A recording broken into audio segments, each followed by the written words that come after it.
ان دونوں کے درمیان میں کمپرومائز سمجھوتا اگر ہو گیا انشاءاللہ کل صبح ہی سے انقلاب پیدا ہوگا۔ آج ضرورت ہے عورتوں کے ساتھ پردے میں بات کرنے کی، مردوں سے زیادہ ضرورت ہے۔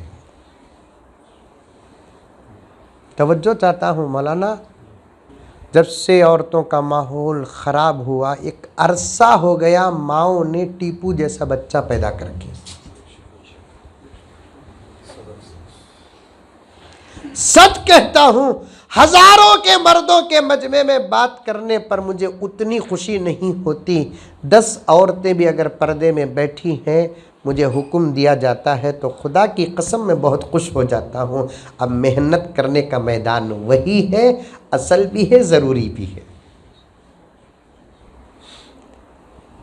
جمعے میں 1 مرتبہ مردوں کا اجتماع ہوتا ہے مسجد میں، تو ذمہ دار حضرات یہاں بیٹھے ہیں، اس قسم کی مجلسیں ہفتے میں 2-4 مرتبہ 3-4 جگہوں میں قائم کرو۔ عورتوں کا معاشرہ بگڑا ہوا ہے، سنبھلنے کی سخت ضرورت ہے، وہ سنبھلے گا تو زمانے میں انقلاب آئے گا۔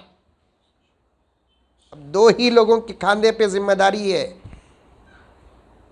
ان دونوں کے درمیان میں کمپرومائز سمجھوتا اگر ہو گیا انشاءاللہ کل صبح ہی سے انقلاب پیدا ہوگا۔ ایک عورتوں کے کاندھوں پہ بہت بڑی ذمہ داری ہے، دوسرا علماء کے کاندھوں پہ ذمہ داری ہے۔ اس کے علاوہ کوئی جماعت ہے ہی نہیں جن کے اوپر اس وقت کی ذمہ داریاں۔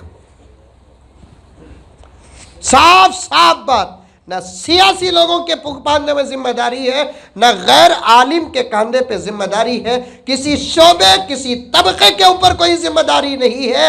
اب حالات کو بدل سکتے ہیں، اللہ کے فضل کے بعد یہ 2 ہی جماعتیں حالات کو بدل سکتے ہیں، ایک علماء ایک عورتیں، بس ہوتا ہے۔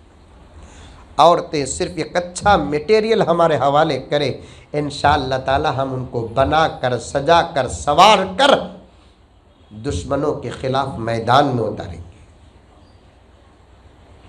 اب نئی نوجوان ایسے، اب ایک نئی نسل کی ضرورت ہے۔